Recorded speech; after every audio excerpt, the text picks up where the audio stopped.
Alright, so the story for Ni no Kuni, Wrath of the White Witch, follows young Oliver, who is a regular kid, about 8 or 9 years old, maybe 10, and he does errands for his mom, he hangs out with his friends, he's a regular kid, and after a freak car accident where a car that his friend Phil made for him to test drive crashes and he falls into the water, his mom comes and rescues him, and she has a heart attack and sadly passes away.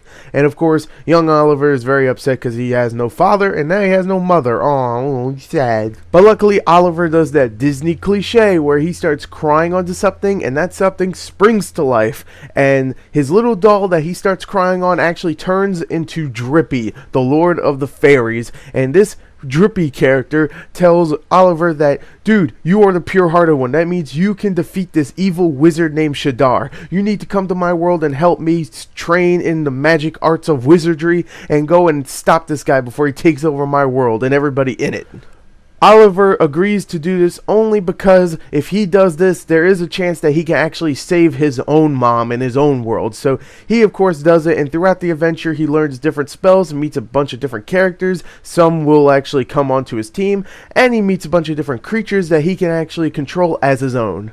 The story here is very, very well done, even though it feels very familiar where, of course, you're a kid, you don't have many powers, but later on you acquire more powers and you, of course, acquire more teammates, and then at the end, of course, you have to go and fight the evil dude. And it's pretty familiar, but you know what? It's very well written. It can even be very funny and very charming at times, and I really love all the characters and all the dialogue that each character gives, and just some of the little set pieces in there I just thought were fantastic. So you know what? Overall, I think the story here was fantastic, and I loved every second of it, to be honest. So yeah, there you go. All the characters are great. Ni no Kuni has a great story. But now let us talk about the sound, which of course, Ni no Kuni is a JRPG, so usually the voice acting isn't the best, but I was very surprised to say that I actually really liked the voice acting here. Now there was a couple that were very mad, like the main character, the kid that voices him, he isn't great. He's okay. He's not great though, but for the most part, everybody in this cast has like a British accent or Australian or even an Irish accent, but for the most part, everybody did a very good job here. I really like the voice cast in this game. Now, the sound design itself is great as well, but what I really want to talk about is the soundtrack, which is so whimsical and so fun to listen to, and every time I hear it, I just want to go beat up some monsters, but I don't want to do it in a violent way. I just want to do it in a fun, cheerful way, because this game just looks cheerful and looks so much fun, and that's something I've been missing in games lately, because I've been playing so many violent games. This game's just cheerful, and the soundtrack really represents that perfectly. I love the soundtrack, and I love the sound overall, so there you go. The sound for this game is great. And now the graphics, which, let me just say this, Ni no Kuni looks like a Studio Ghibli movie in 3D. And of course, all the animated sequences are made by Studio Ghibli, but when it gets into 3D, it looks so phenomenal. It really does. All the character models, all the little animations, if you just stand still, it looks like a 2D, just a picture that you took from a Studio Ghibli movie, and it looks so amazing, so breathtaking. Over the world shots whenever you're walking through the world hub looks amazing. When you get into towns, it's so well detailed, so colorful. The color scheme's fantastic. It looks so great. And like I said, the animated cutscenes are Studio Ghibli, so that means it's amazing. Studio Ghibli, I love you, and the guys that made this game, you did a great job with the graphics. So yeah, graphically, it looks amazing. And now we get into the final portion, which of course is the gameplay. And if you do not know, Ni no Kuni, Wrath of the White Witch is a JRPG, but this one does a little bit something different, at least for me, because I don't play too many JRPGs, but when I do, it's either a turn-based strategy game or a straight-up action hack-and-slash game. And this one actually combines both of them, which I actually really dug. Whenever you're in the world hub or in a little section where you have to go and fight your way to a boss fight or something, you'll see creatures just roaming around, and you can try to evade them if you don't want to fight, or you can actually go up to them and attack them. And when you attack them, it enters into this little battle sequence, which in part is turn-based because you have to select what attacks you want to do.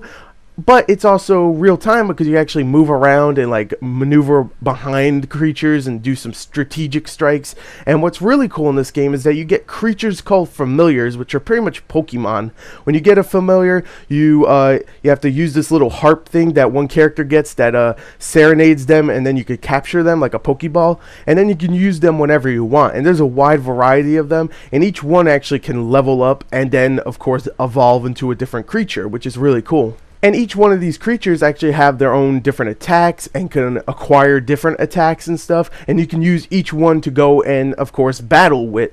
And it just adds a lot of variety to the battles when you have a bunch of different Pokemon-esque creatures that you can throw out and have fun with. And the battle system is a lot of fun. Just like, it's very strategic. Try to get behind someone, use this spell or use that attack. I thought it worked extremely well and became very addicting just to go into random encounters and just fight and, of course, level up all your creatures and all your teammates and stuff, and acquire new abilities and acquire new items to use. I just love that. I really found this to be very addicting and one of the most addicting JRPGs I've ever played. And seeing that this is a open world game, you have plenty to explore, plenty of things to fight, plenty of side missions to do from each town that has plenty of bounty hunt missions, which is pretty much you going to fight a big tough creature, or you of course taking on side missions where you have to go and find something or give this to someone that someone knows or something. And for the most part, those are a lot of fun. Those aren't really amazing story wise, but you know what, if you want some extra money or extra items or something, those are great for you. And another thing I have to commend this game for is making the experience still feel fresh after 15 or 20 hours into the game by adding new things for you to see or to explore or to do in the combat. I really like that. I really enjoyed that they kept giving you new stuff, and I love that about this game. And most JRPGs I play don't really do that, which is sad, but this one definitely did. I absolutely love Ni no Kuni Wrath of the White Witch. I thought the story, the sound, the graphics were amazing. The gameplay was phenomenal. I love this game. It's very addicting, very, very fun. Definitely go try this game out, even if you're not a JRPG fan like me, because it is definitely worth your time. There you go. There's my review. I hope you enjoyed it. Thank you, and goodbye. But somehow, I just know you can beat him.